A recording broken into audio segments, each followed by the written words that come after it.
Good morning. You're listening to Drinking Socially, the official Untapped podcast. Your weekly look into what's happening in the Untapped community and the world of beer.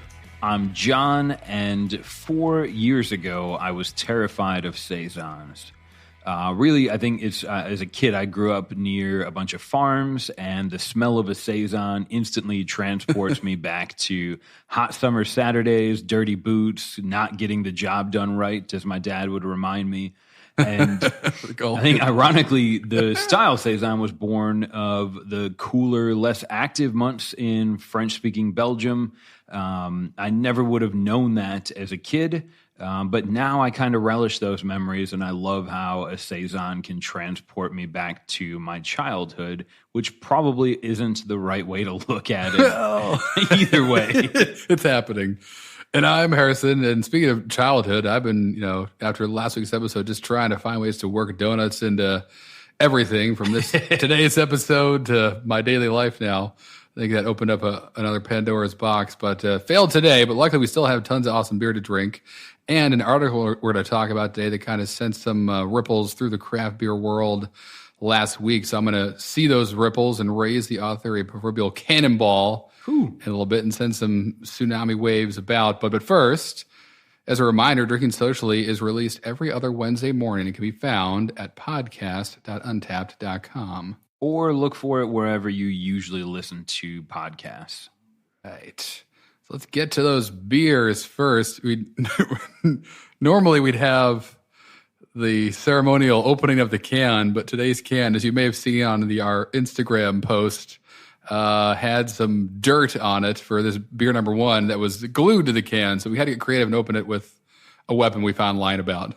This beer can was literally opened with a knife. It was. Also going back to my childhood days of drinking.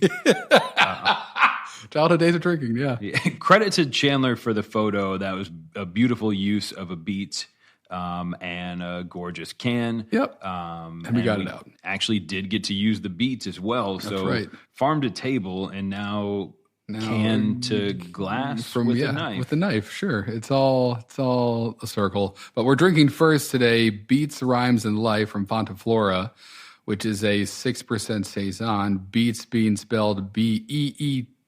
So it is, of course, brewed with local beets. And John has a little bit more about that. Yeah, so to the best of my internet research and one time visiting Fontaflora, this one, technically a Belgian-style Saison, local barley, wheat, and rye. The team at Fontaflora literally live up to the lore, right? That kind of comes with a name. I feel like most all of their brewing ingredients are harvested on a walk through the woods that surround their original location in Morgantown. But the rumor is these are bull's blood beets from Bluebird Farm in the same town that Fonta and Flora comes from. And there's just something about the name bull's blood beet that instantly just kind of makes it jump out at you. Yeah. I thought about pairing this with goat cheese, but Harrison wanted donuts, and here we are empty-handed. Dry hopped with a blend of Cascade and Mount Hood hops, not your super trendy Citra hops or anything like that. The expectations are earthy, soil, dirt flavors with a little bit of citrus from the hops and some Belgian yeast. I'm really excited to jump into this one. Yeah. I hope this actually, instead of takes me back to the horse farm, this one I want to remember the first time you've had that beets and goat cheese salad, when you tried to impress someone on a date. Sure. And for an exchange student, no doubt, or someone. Exactly. Look at how cultured I am. So cheers, Harrison. This is the first time I've ever drank this celebrated beer. Holy cow. Ooh. Oh my God. Wow. You taste the beets. That's really funny. That's wild. Huh. So you'd think I thought for sure it'd be like bright red or so. It's not. It looks like a Saison. It's like orangey. It's orange and hazy, thick as heck, and nice kind of mouthfeel, but it tastes like beets are in the middle of this beer. Miraculously. Wow. I'm a beet lover. Interesting. Also like hip hop, but The beets in this beer are the one that I think somewhere around 80% of all your white table sugar come from beets now, not sugar cane. Random, weird, useless fact. But good, no. For me, beets are, my wife loves beets. To me, they just kind of taste like chewy dirt. There, I said it. Which isn't the worst thing. I won't say that you're terribly wrong. Exactly. Talking about childhood, I ate a lot of chewy dirt as a kid. Kind of like in between mud and dirt, that you got that sweet spot. Good mixture. Right. Spent all day there, just burning down ant hills and kicking leaves, hitting the dog. I'm going to be a brewer someday. Just eating a little bit of kind of like almost mud. But anyway, but enough beet shaming. This is great because it tastes. I don't get dirty. I get like beet Saison, which is what it is. I get zero dirt. It's like they've given you the sweet, crisp finish of the beets and none of the chewy dirt beginning. That is, you taste it though. It jumps right out. Undeniably, you could have just handed me this and said, "Check this beer out," and I would. I'm thinking of the first time I had that beet goat cheese salad, which is on almost every restaurant's menu 5 years ago. Mm-hmm. But oh my God, it's so like I taste the beet more than anything, and sticks with you. There are some other citrus notes in there for sure. I'd love to taste the base Saison without the beets and do a side by side if that were ever possible. But this is like really, really good. It had a big old fluffy head when we opened it up and we freed it from its can prison with the kitchen knife. Right, with the kitchen knife over the sink. Man, I don't even know what to say. I wonder how many. I have questions. This always happens. How many pounds per barrel and blah blah blah blah blah. I'm glad we know that they're bull's blood beets because I feel like I've had them before, but I'll kind of just seek them out now and see. 6%. Yeah, it's a little. Okay, let's open it up a little bit. It's a little bit. It's almost like the full, you're right, it's mostly sweet beet, but there's a little bit at the end of like kind of like an earthy note or something. This is a very unique beer. I can't believe how much the beet comes through. So a lot of times you use things like fruit, vegetables, not as much, but for like adjunct sugar in beer, and really it just like boils out and you don't really taste the flavor of it. Like if you use maple syrup early in a beer in the boil or honey, things like that, sometimes the flavor really disappears and you just start getting more sugar from a different source. But this is definitely flavorful. And again, questions. I wonder if they rested it on a bunch of beets, if it was... It really just says, wheat and rye from Riverbend Malt House, and they talked about the dry hop. But I'd love to kind of been on the wall when they made this because it has tons of flavor. So this particular beer, I believe I'm doing zero research right now and I'm pulling from my foggy mind, but I'm certain at some point this beer has been awarded at least to the World Beer Cup, and understandably drinking it. The one question I have now as I go to Untapped is, did we perhaps inadvertently get a golden beet redux? Because when I look at some of the check-in photos, at least on draft, this beer does seem to pour much redder than what I'm looking at here in front of me. I got a picture of someone who had a can, though. Let's see. On the 2nd of August, Jeff H. It looks exactly like our beer. I wonder if there were different, where's that can? I wonder if there are different batches, which is possible. It's also possible that I got another can where it looks bright red, and then another picture where it's kind of coppery. It actually is kind of running the gamut here. Ours is definitely more golden, but I am seeing plenty of people can draft where it's very, very red. And I wonder if that's dropped off a bit, or, there's one from middle of June, looks exact same as ours too. So it could have been, I don't know much about, there are some pink ones, you're right. No, but there's another one in the middle of June that looks exactly like ours.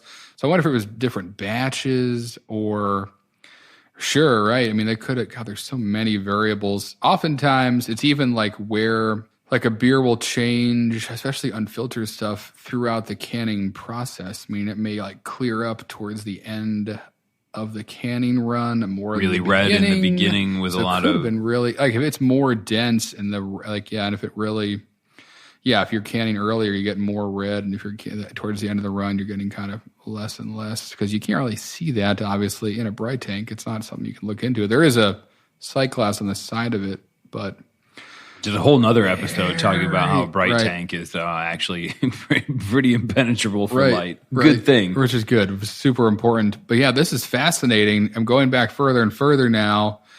In the pictures, there's another one that's more gold. This is so while Harrison is going down an untapped wormhole, what you'll discover, I think, is that there's a lot of cans that look identical, and you'll see a photo of a beer that looks orangish, which is the one that Harrison and I are looking at right now, and the same exact beer pouring a much more reddish in color. I can't imagine this beer tasting any more Beets-like. It's such a beet. There is so much beet in this. Yeah, I'm curious. I imagine that's got to be, it's either different batches of it, or different, or just kind of different parts of the canning run and kegging run as well, where you just kind of pull a little more of the color from the beer. If it is more dense, this is what happens when Harrison gets inquisitive. There's a bottle of it too, same exact color from December 2018, same color as ours. We had it out of a can. As of now, I only have questions. I have some educated guesses. It could be different. I wonder if we're just missing.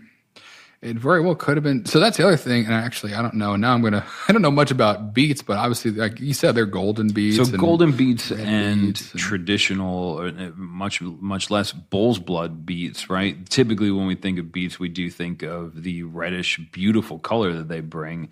But golden Beets are often used, in my experience, culinarily because you don't want to ruin your cutting board, your chef's jacket, and sometimes stain your diner's teeth. So you'll use a golden Beet because it provides the same flavor, marginally the same flavor, with a much easier cleanup. Right. I do this myself at home oftentimes because if you roast and chop 13 beets on your kitchen counter, at some point you will be yelled at by someone. So golden beets provide a workaround for that. I'm left with more questions than answers, but one definitive battle cry is that this beer it tastes beautiful. Mm-hmm. It really does, and the beet comes through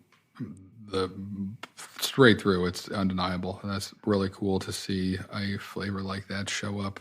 And another thing I think that's really cool is like I've had the pleasure of living in North Carolina for most of my craft beer journey. I call this state home. The same place that Fonta Flora does. And early on, I remember driving 8 hours, maybe it was only 6 hours to get to the other side of the state to visit the tap room and enjoy this beer. And they weren't, I remember I got a growler of it. I was able to take it home. It wasn't incredibly difficult where you had to wait in line. It was just they didn't do a lot of distribution because they were harvesting things from the town they lived in. And it was amazing. Fast forward, and about the same time, I see this beer show up on shelves here where I live on the other side of the state. It's in a bottle shop, and it's in Boston, Mass, at the Tip Tap Room, which is they have an amazing whiskey list at the Tip Tap Room, but also a great beer menu. Sure. Great place to visit if you're in Boston, but I also see this beer in Maine, Kenny Pennsylvania. Bunkport. Yeah, that's an awesome Allison's restaurant, Kenny Bunkport, Maine, which is an awesome spot, especially this time of year.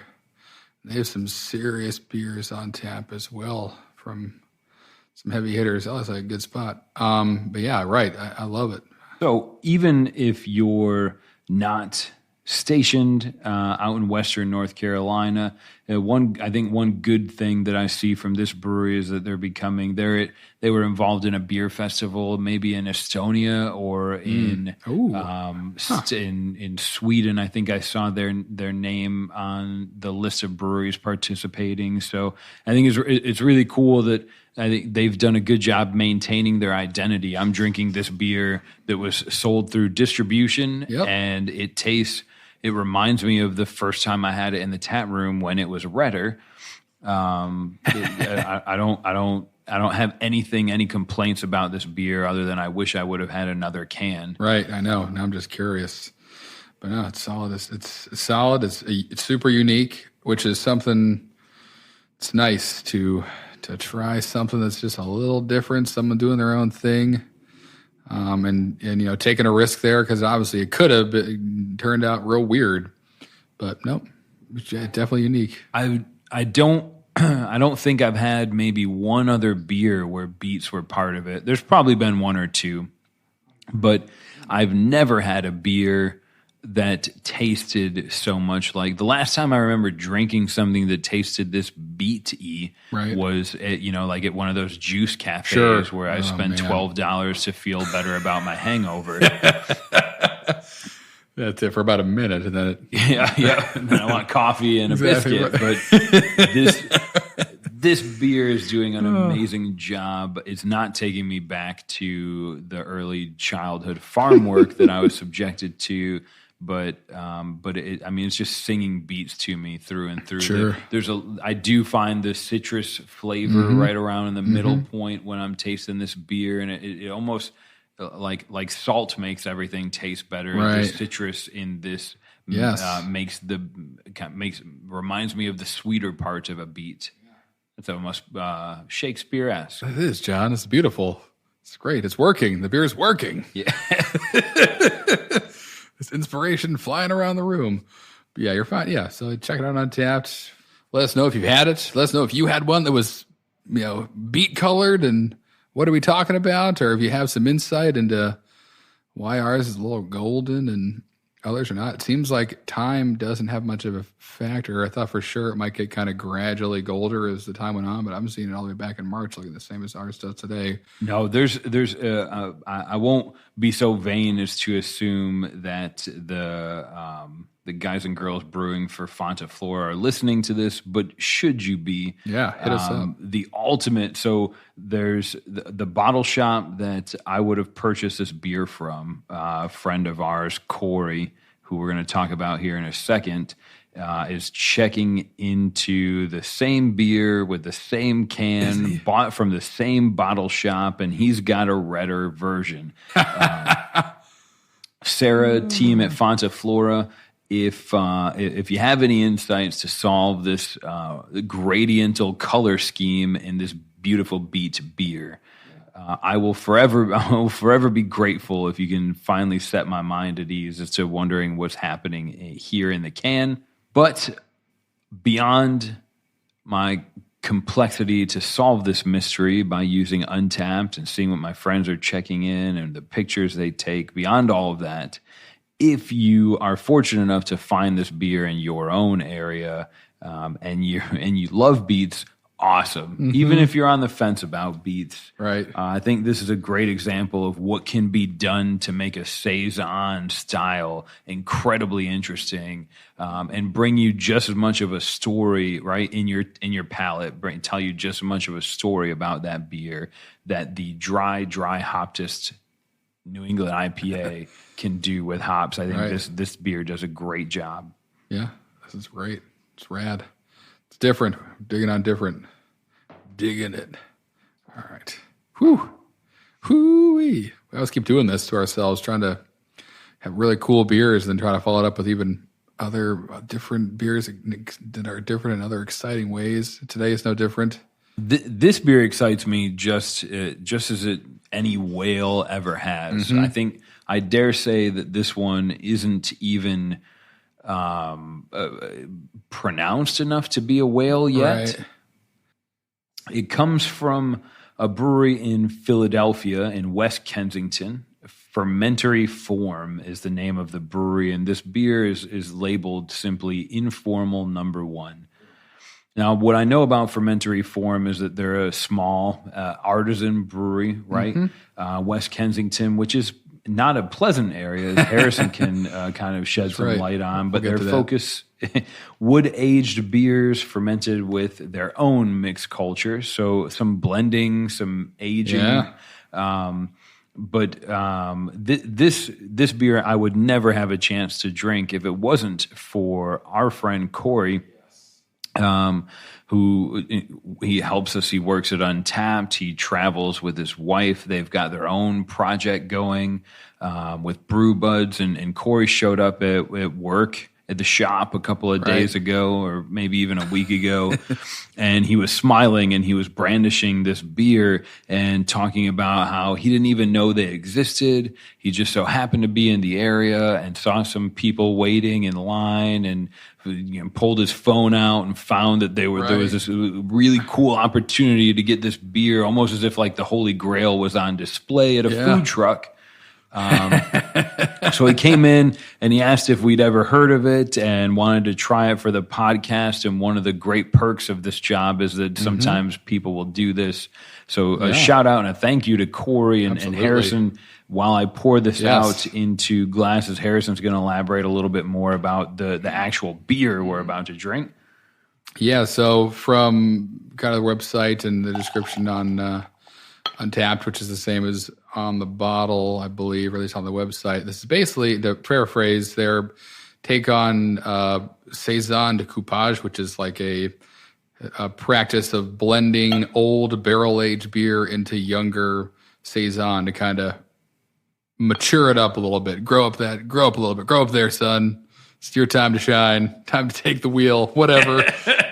Those beats, the beats are getting me. But it's, but so for this version, Informal number 1, they brewed a really bitter 7% farmhouse ale and then blended it 80 to 20 with a 2-year-old barrel-aged golden ale, and then reconditioned it on Cabernet wine grapes for a few months. Second use wine grapes, which is pretty cool. So, it comes in at 7% still. We have a bottle of it, as John mentioned. And it this one looks like it almost has a slight red hue to it. Reddish brown, as I'm pouring it out. Mm-hmm. We did not get these beers confused. They're very bubbly, great carbonation. It's got a lot. Yeah, pouring it out, the walls of the glass, right? They all laced up with these tiny little bubbles as I'm pouring this out. It's exciting. So there's some. So obviously there's some. I guess technically some must in here. Some unfermented wine that they, thanks to those grapes. Excuse me. So let's get on in here, John, and see what we can find. Oh, the nose. I feel like I won't often sniff my beer when I'm out in public, but when I'm drinking it with friends, I always do. I can't help myself. I got to lead with the nose in most things. Wow. There's something about, so I got tons of just like grape. Ooh. Wow. Just that thing got me. I know, right? So there's some funk here. I wonder, the questions arise again. Clearly there's some, obviously, non-beer yeast bugs in here in a good way. There's a pretty sweet sour note to it. It kind of tastes like, man, oh man, how could I describe this as like more of a grape meets Sour Patch Kids? Not that tart, but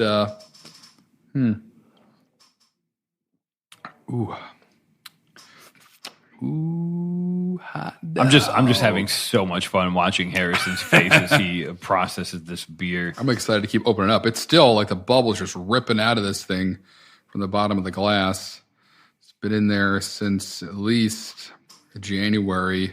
That's a 20. Did it have a bottle on date on it? The cork came out saying 2018. Yeah, but they could have. I don't see a bottled date. Sweaty too. Anyway. But these guys don't seem, at least looking at this one bottle, my only experience with fermentary, blendery and form, it doesn't seem like they're marketing for distribution. No, and that's also right. So let's talk about that. So John mentioned some insight into West Kensington, which is part of larger Kensington, obviously, or you could guess by the name. I used to live there back in the day. And, I went to my fair share of cool, hip concerts in abandoned buildings, and a lot of them were in West Kensington, and you sometimes would have to run home because you'd hear the gunshots. There's a big Steakums factory up there, so that's how. Cool. Right, I don't want to familiar with the love sandwiches, Steakums, but so inexpensive land that Steakums can take advantage of to pump out their meats. But actually, one of the shows right next to it. But yeah, I ran back one night from some show because we got out of there. And we were like, I guess someone's shooting fireworks off a couple blocks away. I'm like, not fireworks. Those aren't fireworks. I'm like, what are you guys celebrating? Exactly right. Time to leave. So I'm sure it's changed a little bit. That was easily 10 years ago. That city's changing like crazy. But from the way Corey described it and pictures I've seen and stuff, because this opened up way after I left. Fermentary Reform did. It was like an awesome spot and very kind of secretive. They put something up online on some social media post, but hey, we're gonna open up today. We got a little bit of this, a little bit of that. Come on out, and they have it. And when it's gone, it's gone. So small operation, but really, that's kind of what you want when you're dealing with these kinds of beers. At least to get started, it'd be really tough to have a really big barrel-aged beer operation and have it be good from the beginning. That's different for established breweries that have grown and have the kind of means to acquire tons of barrels and have someone dedicated or a team of people dedicated to the barrel program. But if you don't have those kinds of resources, you kind of want to start small because this is definitely a labor of love, which we've talked about before. Making these beers, as the description describes, you're sitting on a beer for 2 years, you're brewing another one, you're blending stuff, which is a arduous process. Lots of pumping and stopping and doing things all at the right time. And then messing with wine grapes as well, which again, every time an adjunct sugar jumps in here, you're kind of like wondering, especially post-fermentation, like, is this thing just we're going to have a bunch of bottles popping on the floor? Are we going to be, is our barrels going to be overflowing? Or like, there are lots of possible downsides. So I'm tasting none right now. And the bubbles are slowly starting to dissipate. This looks great though. Love natural. Another thing, side note, natural carbonation is the coolest. I wish that was, and we talk about trends. Right. I wish that was something people responded to, or like the kind of average consumer recognized. We used to keg condition beers a lot, and actually almost every time when I was out in Chamonix Creek, when we released something from our barrel program, we'd keg a bunch of it, and all that would be keg conditioned as well. So we wouldn't force carbonate it. We would just, from the same bright tank we bottled from that had priming sugar in it, that we would sanitize and add for the bottles to actually carbonate themselves. We would just put in the keg and leave a little bit of headspace in the keg and just sit them aside, on the floor, so they weren't cold. They were just in like ambient temperature, so they could re-ferment in the keg as the bottles were re-fermenting as well. When you bottle condition something, you can't serve it that day. It's not going to be carbonated. We would wait like a couple weeks before we serve those beers or release those beers. Same with the kegs. But it's the mouthfeel is somewhere in between like your classic carbonated with CO2 or beer gas these days, and like a nitro tap that's like a milkshake almost. It's in between there where it's really light and the kind of bigger bubbles, if you will, on your tongue and just adds a smoothness, which of course is going to do things to the flavor that, whether if it was forced carbonated or nitrogen nitroed up would present itself differently. So, And one of the reasons why I think Harrison is the best person to do this podcast with is because we barely even drank some of this beer. And he's already given me more knowledge about carbonation and where that can come from, and his insight into a world where everybody is doing natural fermenting. I'd love to see that. And if I asked him, I'm not going to, but if I asked him to elaborate on the taste differences between forced carbonating and natural carbonating, we could go on and we could talk. But I think the important, I'm not going to. If you're interested, let him know, because I'm sure he'd love to elaborate more. It's all subjective, right? This is opinions that we're talking about most of the time with beer. But the to draw the attention back to this particular beer, I think the sad story about this is, I mean, if you don't have a friend that lives not even just in Philadelphia, but that can visit this particular section of Philadelphia, this is another trend in brewing, right? Like most people aren't going to have a chance. I wouldn't have even known this beer existed if Corey didn't tell me about his trip to Philadelphia. Right. And there's there's something exciting, but also kind of tragic about that. You know, is it? At the end of the day, I think it's cool that beers can be that local. But in a world where most of us want to taste everything, right? Where do these guys come into play? Right. It's interesting. Yes, exactly right. It's all kind of, it reminds me of for some reason, like the traveling circuses or the traveling shows, the kind of, so like if you heard from like your friend of a friend that like, the barking yak woman was in Buffalo last week and I saw her last summer and you never were in Buffalo and that show's closed down and you missed it. Like all you have is your, cousin Joey's story about how impressive the barking yak woman was. And they may 2 years later pick the show up again, but it might be a different barking yak woman, and then you never get to experience what Joey did. So that kind of, we call it in history, you call it the cornucopia of knowledge, what actually gets captured and written down and remembered and what doesn't. And most things don't. Now we're lucky that we have things like Untapped, where if Untapped didn't exist and we lived where we live, we probably wouldn't even know about this beer. Where would that be? Why would we look in Philadelphia for something like this? Why would we think to find something like this out? But because of people like Corey, and because we can then easily look up Untapped and see, oh, really cool, look who checked this in, or look what this beer is, we're able to grab a lot of knowledge that if there wasn't a social media site like Untapped, it would just be gone. We'd just be hearing about it maybe someday from someone who was up in Philadelphia. I had a beer like this one we're having tonight from these guys at Fermentary Forum, but you just have the story, and now we have so much more because of this awesome database, and now the legend of the barking yak woman, so to speak, can live on forever. But at the same time, it reminded me of the traveling kind of sideshow, because each town has this. Like you could, so that not this exact brewery, obviously, but there are. So if you are like, oh, I want to taste their tasting, you can go on Untapped and look at similar beers. Though a lot of them will be from other places that are hard to get to. But look at the style, look at what they're using, look up similar stuff on Untapped, and see if there's one near you. Obviously, as we covered in previous episodes, you're dealing with wild yeast and it's like that. It's tough to step in the same river twice, but there could be something similar experience out there. And now you kind of know to look for it, because we found this because of, again, Corey being awesome, and then Untapped kind of shedding some more light on what it is we actually have here today. In another in another terrible transition, as Harrison's elaborating and being very poetic about this beer, and when he's talking about that, I remember, right, Heady Topper, right? Sure. Heady Topper is a brand and a movement and a style, and there's so many things that make Heady Topper more than just a simple fermented beer, right?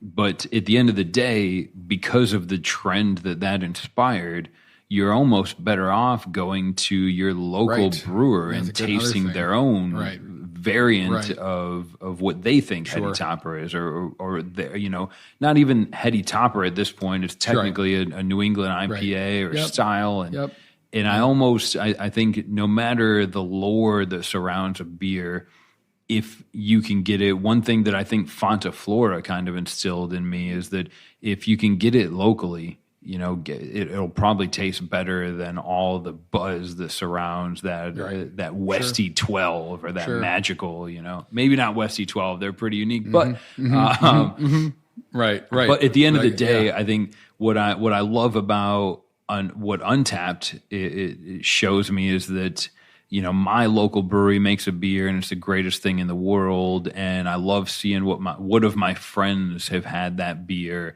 And if they haven't, what if they drank similarly to that? And at the end of the day, I don't think it's fair to assume that we can all have the same beer, but maybe we can all, I make my tacos with fish and you make your tacos with chicken. And at the end of the day, we're happy. We're having tacos. Right. And I don't make my tacos with fish. I don't, but I do. But yeah, no, you're absolutely right. That brings up an interesting way you describe that. It's almost as if Heady Topper started this long game of telephone, of which every other brewery tried to, duplicate it. And here we are with a million New England style IPAs. But you're right. The point is well taken that if you go grab a Heady Topper and it's 9 months old, but you got it, that's not what Alchemist wants you to taste, and that's not what Heady Topper tastes like. And you would be better off going down the street and grabbing a New England IPA from your local brewery, because there at that point it's going to be a better representation of that game of telephone that I've been playing for many moons now, which we're going to talk about more today, of course. Anyway, and going and way off the rails here. These beers are good, and they're beers, and this is what we do. But I did want to come back to informal number one, because in tasting this, this is an awesome beer. Harrison, do you get? I almost like apple juice, apple cider, like a drunken apple cidery kind of thing happening here. With there's almost like the bitter. I get a bitterness. I don't know if it's from the grape peels or the hops they used or what, but there's like a little bit of a bitterness at the end. But yeah, it's like big old apple cider is what I'm getting, like unfiltered from the orchard apple cider. And when you mentioned earlier, so a Carmenere grape, originally a French grape, as maybe I'm sure France would tell you, they are all grapes. They're French, yeah. When I first saw that, I thought initially of Chile.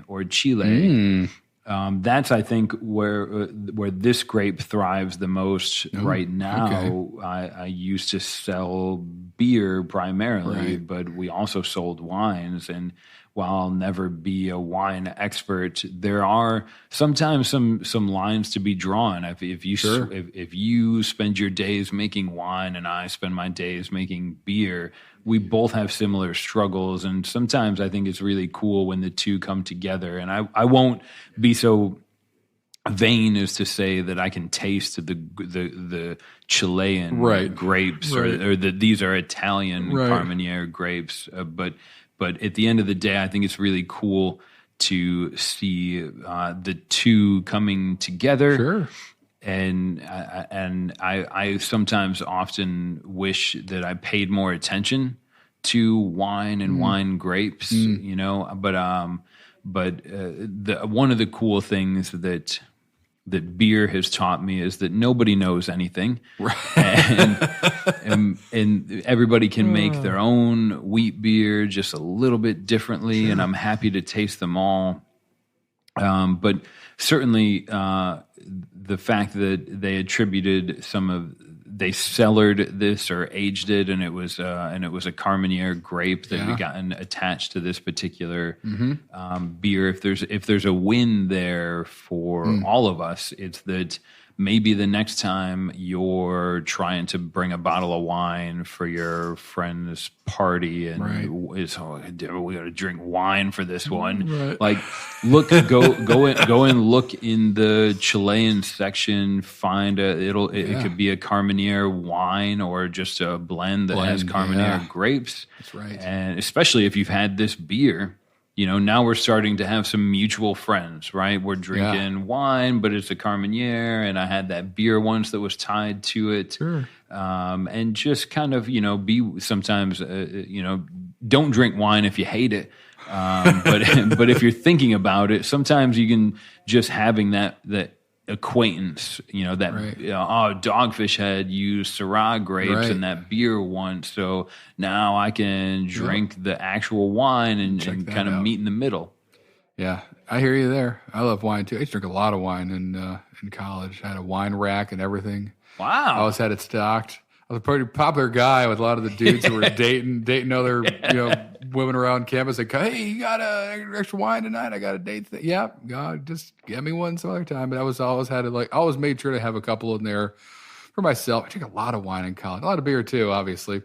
But yeah, no, it's and actually that drinking wine taught me a lot about how to appreciate drinking beer, how to kind of break down flavors and be like, well, this is there was a wine called Funky Llama. It was like $3 a bottle, and they all kind of tasted like the dirt of wherever those grapes were grown. But it was great. It was like, whoa, this is very earthy and fun. And you felt like, I put on a button-down shirt tonight. I'm going to drink some Funky Llama and have some grocery store sushi, and tonight's mine. Tonight's I own tonight, and go out there and conquer the world. But yeah, drinking wine definitely taught me a lot about just flavors and what can exist in some of these adult beverages, and certainly translates to beer, absolutely, and vice versa. Yeah, I see the similarities all the time, especially in beers like this, the wild ones. I mean, it's the natural kind of that you hear about all the time. Is if you don't like beer, try this wild ale. You might like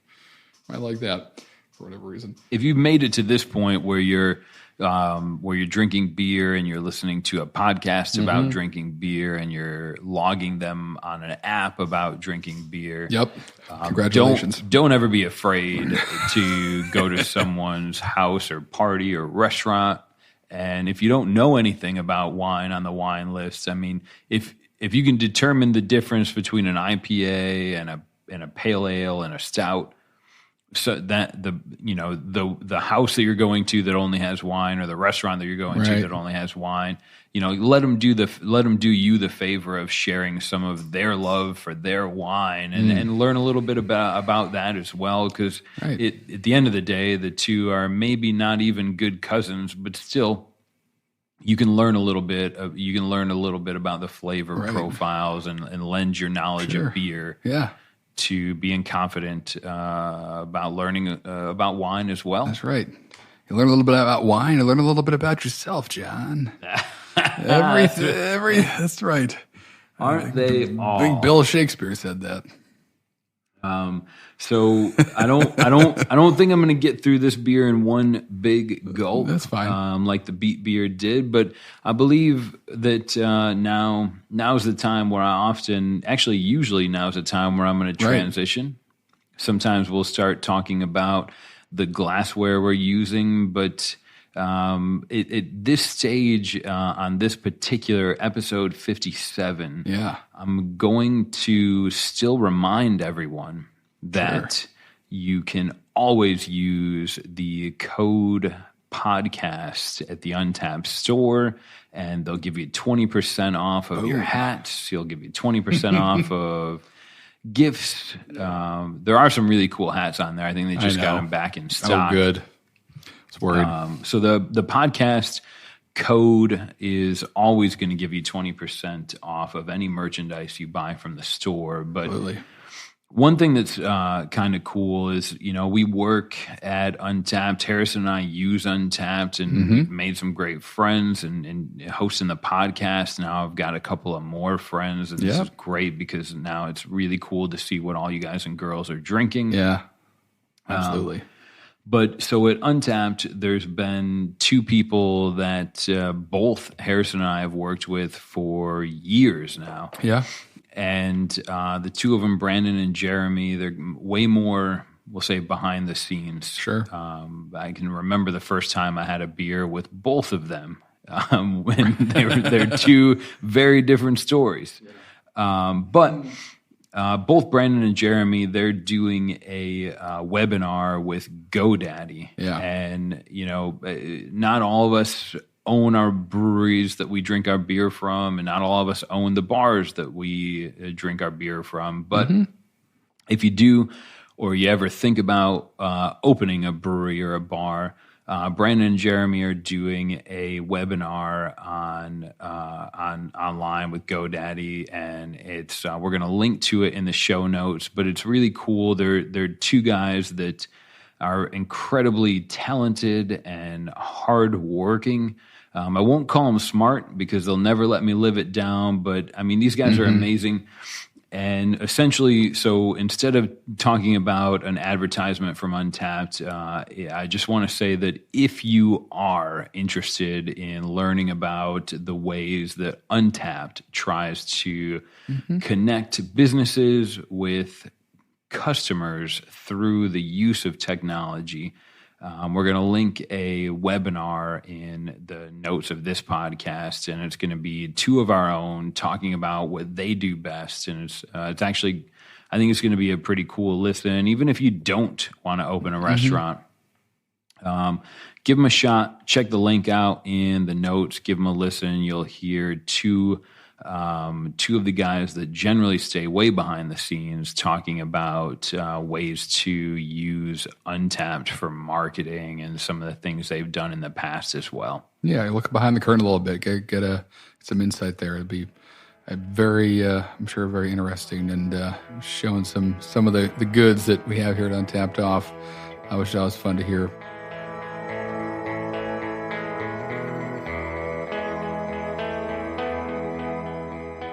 Cool. All right. Awesome. Well, thank you for that, John. We do have an update from the 7 Cities tour.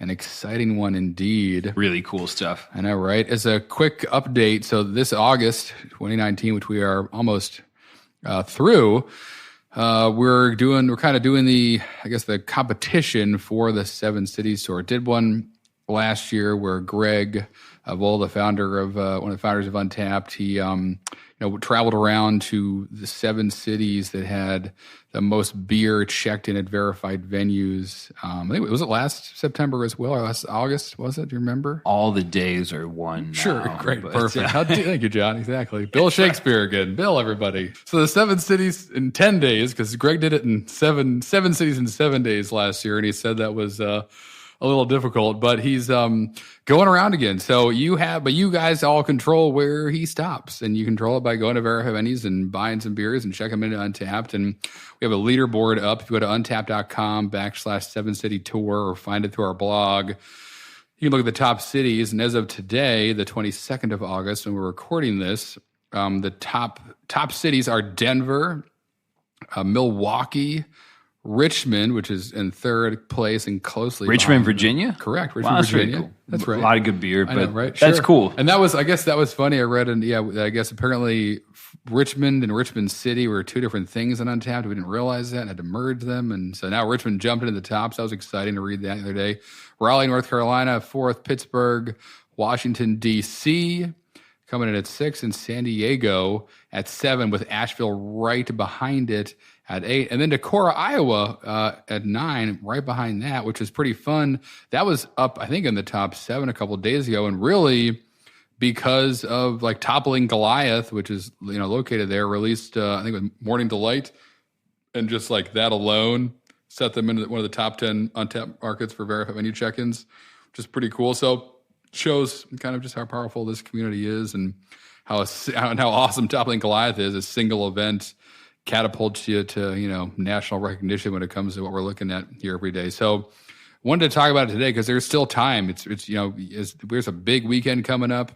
Check in now, get your city on the map. If you're fighting in one of those places that are kind of right on the cusp, now's the time. Go to your favorite verified menu, check in some beers, and so Greg can come meet Greg because he is a funny dude. Greg's awesome. He really is. And ask him about his bathrobe. Please do. Yes, if you haven't. Ask about his bathrobe collection and how he's releasing really a bathrobe line for men in the future. But he's a funny dude. So right now, again, Denver, Milwaukee, Richmond, right at the top, but then Raleigh, Pittsburgh, D.C., San Diego right behind him, and Asheville, Decorah, and Grand Rapids, home to Founders, among other great spots, right there too. And I wonder if there's trying to think off the top of my head if they're going to release something between now and the end of the month that may just catapult them. Underground Mountain, the Sumatra that they did in Barrel Age. That's coming. If it's out or it's out soon. I think they were doing a badge for it this year. Right. So again, there's time left. Go ahead and check in. This may be totally different by the time you listen to this anyway. But it'd be cool to meet Greg and And it's one of the many fun things that happen here at Untapped, the 7 Cities tour that really is controlled by the users. You guys are running the show. It's one of my, when we first kind of were sitting down trying to think about how we could do this, and and Greg, sometimes elusive, sometimes incredibly social. Honestly, one of the hardest working and nicest people I've ever met. I was excited the first time he knew my name. Right. But the fact that this is going to be something where we're going to be, Untapped's going to be hosting an event at a bar, just based on the amount of beers that get checked in there. Yeah. And then Greg's going to show up. And I remember when we came in, I was coming into work and everybody was talking about, wait, where is this place? This Toppling Goliath release was able to instantly change. Decorah was number 3 for a minute. Wow. When the More Into Light event was happening, which is also a really good beer. Yeah. I saw a couple of guys and girls checking in there and boasting about the beer and bringing it home. I think you got to bring home 2 bottles, I think it was. Ooh, nice. But that's really cool.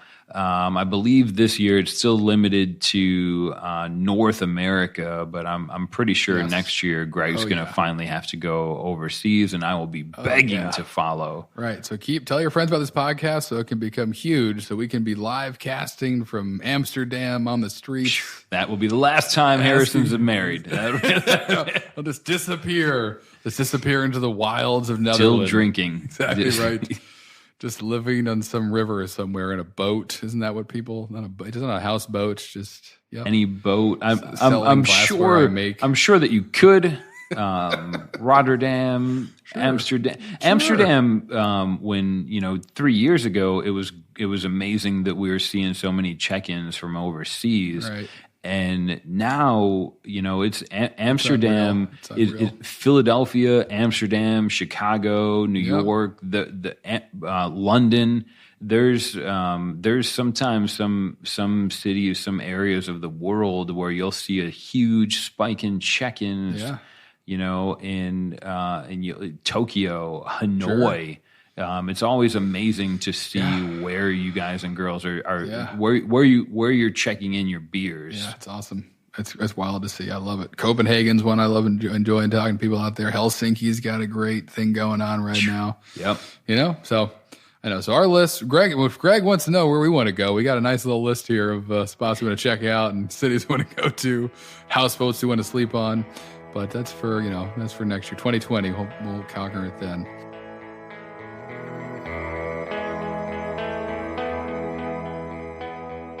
All right, cool. And we got a nice beer article for you guys this week as well. John, what do we got brewing? I love the intro, Harrison. This one, so Harrison and I are often just kind of like thumbing through the internet, trying to keep up with things as industry changes every 10 minutes. But I stumbled across one, and Harrison and I read through it, and I think it's a great opinion article. Published by growlermag.com. We'll put a link to the actual article, but it's an opinion article. It comes from Simon Nielsen, who was the head brewer for Central Waters for quite a while now. Mm-hmm. And it was the headline of the article that, of course, got me to click right away, right? Why is craft beer dying? Oh, no. Right. And here I am, we drink beers, we talk about them. So, okay, what's the opinion on this? And, we kind of break it down. In my initial thought process on this, and I kind of agree with Simon to an extent, right? Where he's talking about in the early days, you had Sierra Nevada, Ken's building this, not even brand at this stage, he's building an idea of how beer can be different. Yep. And then it's kind of elaborated on more, your breweries and your chronologicalness might be different based on where you live. But then you got Sam and Dogfish Head taking some of the success that Sierra is pushing and they come out with Dogfish Head, and this brewery is introducing even further tweaks on ideas and beers that are a little bit, beyond Ryan Henskebo. And the story goes that Sam and Dogfish Head were, it wasn't a profitable company. It's not like today where you can open up a brewery, double dry hop a beer, and you can sell some cans pretty easily. I know it's not that simple, but you have these breweries that are now huge. They're influential.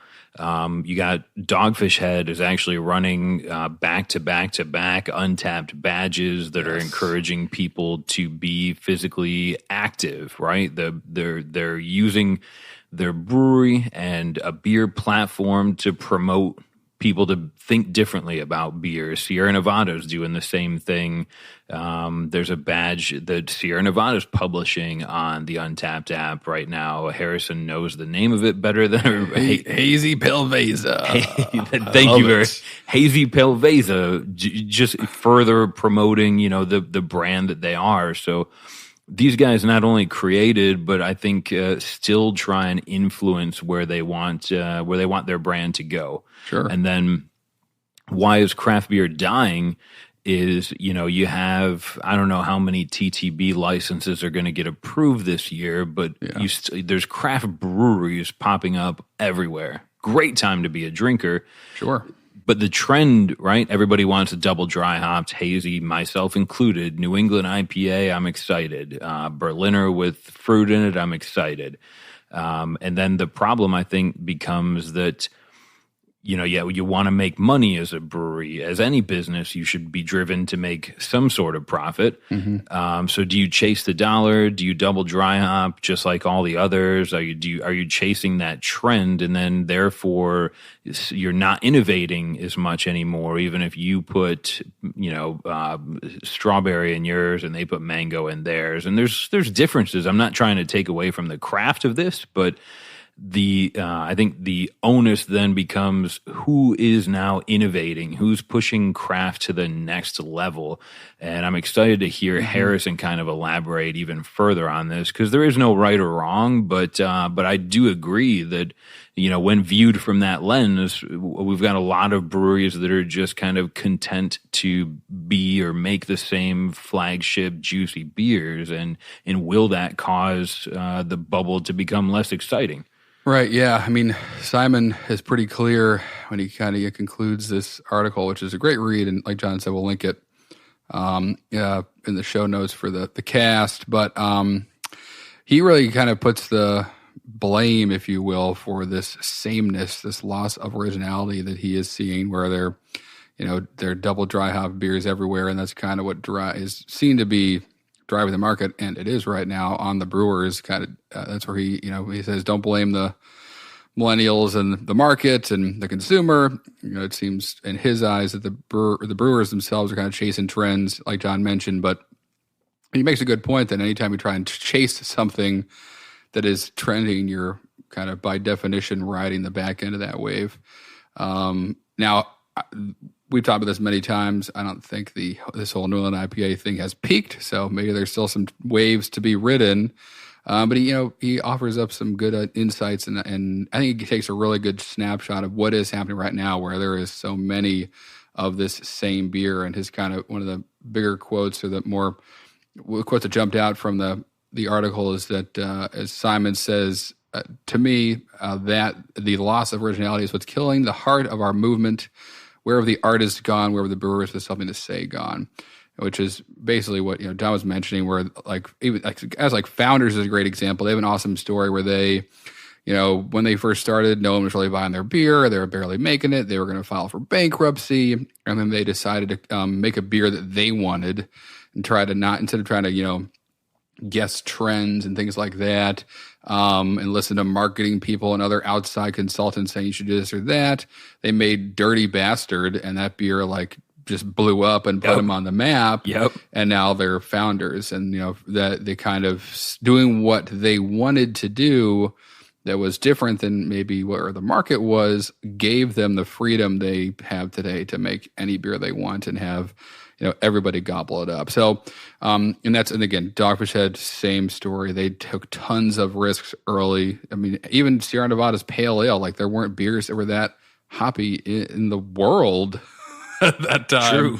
They were that bitter and that had that, whole flower hops in it. So, there are plenty of stories. I've even heard them from Ken talking about, like seeing people drink them in New York City in the 80s and then being like, what is this? Like, this is all wrong. And he had his champions early all over, bars that would put his beer up, and now there's Sierra Nevada. So he's kind of drawing this comparison between, the forefathers of craft beer and how they really all had to take a risk. And once they did what they wanted to do, things started to take off. Not that quickly. I mean, again, it still takes some time to find your market, but when you do something different, interesting, it can draw a crowd and get you excited. You're a disruptor in the market, and that attracts a lot of attention. Now it seems like it's hard to be a disruptor. You can only dry hop things so many times before people are just, going to kind of check out. And so he's probably right in that we are right there. I really don't want to have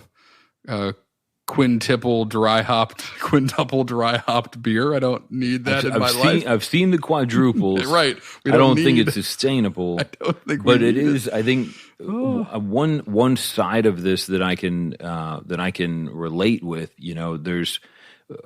We'll just arbitrarily spit a number out here. There's 1,000 more breweries in the country now than there were at the time where you were an innovative craft brewer, and it was a mysterious product that nobody wanted.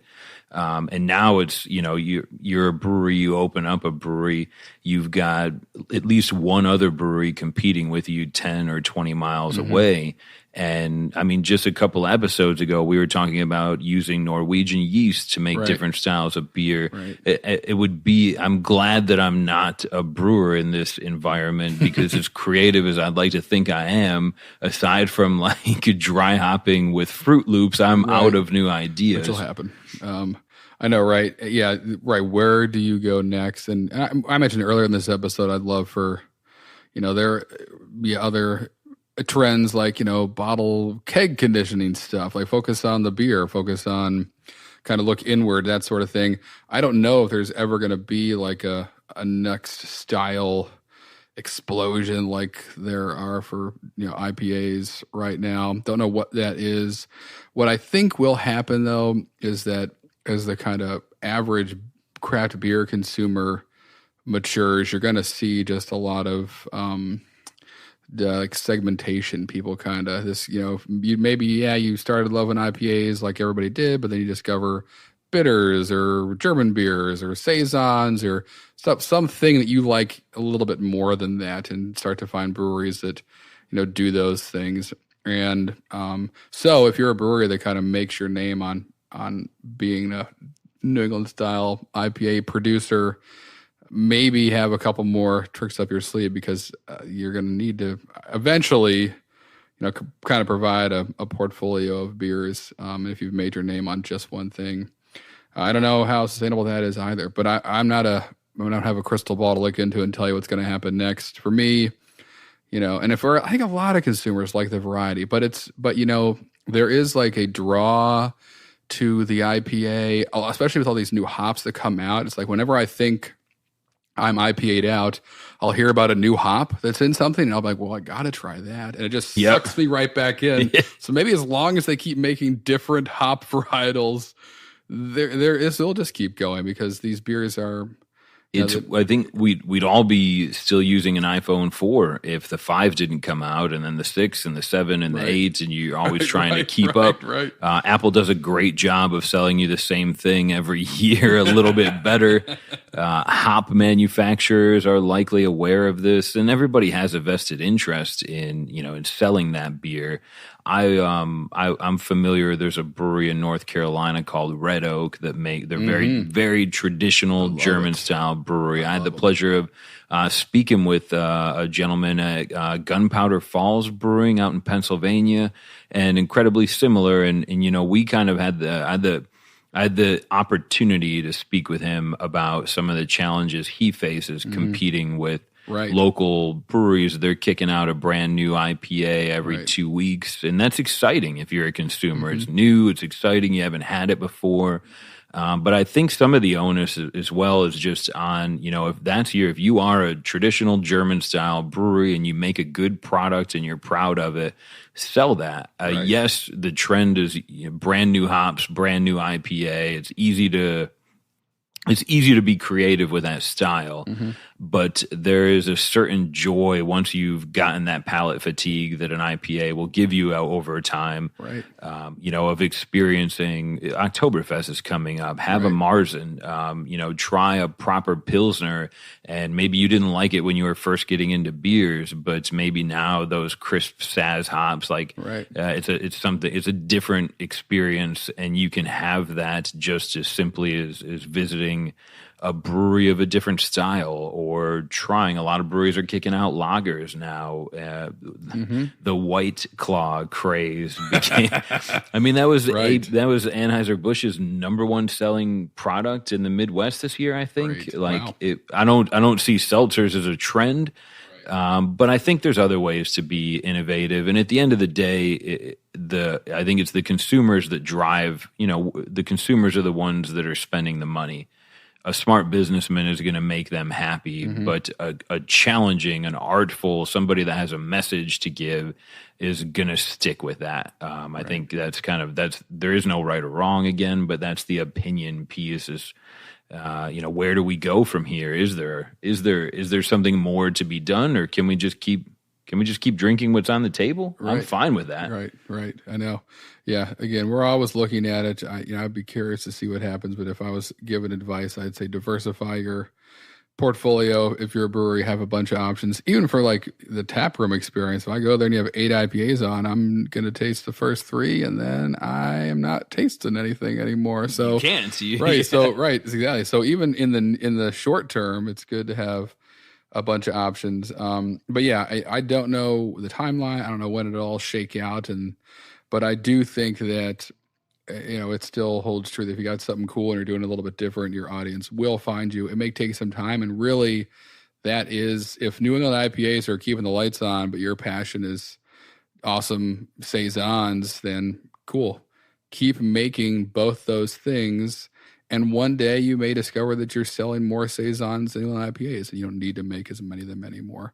And I feel like a lot of breweries that I'm not going to name them, but smaller, not even regional breweries, just local breweries that maybe do can releases and are on tap a couple other places outside their tap room that I know personally. I feel like a lot of them are in that boat where they have their passion, and it might not be doing IPAs, but they know that they can put that in a can and sell out of it, and that'll fund the stuff they really love. And one day, it may flip to something else. But true. It used to be your blonde ale that paid the bills, and then you made the fun beers that you liked and sold those at the tap room. Right. That hasn't changed. But we're definitely at an interesting point right now. We're at somewhere we've never been in terms of number of breweries and people interested in different beers. So obviously, that's gonna. It'll probably keep going. That boulder keep rolling down the mountain a little longer than maybe it should. But anyway, I'm enjoying the ride. As I sit here thinking about the Boddingtons, I'm going to probably go drink after this and and enjoy the ride out through the weekend. Although who knows what'll happen out there in the world today. But this was a really cool article. You guys should check it out. Definitely got us thinking. I think it's a great snapshot of now, and would love to, as we kind of all do, revisit this stuff, periodically and see where we are. If it's still the same 2 years from now or not. But we'll be there kind of following along every step of the way. Yeah, definitely. And of course, if you have interjections or points, this is an opinion article. We'd welcome your opinion as well. We're posting about the episode releases on Untapped social media.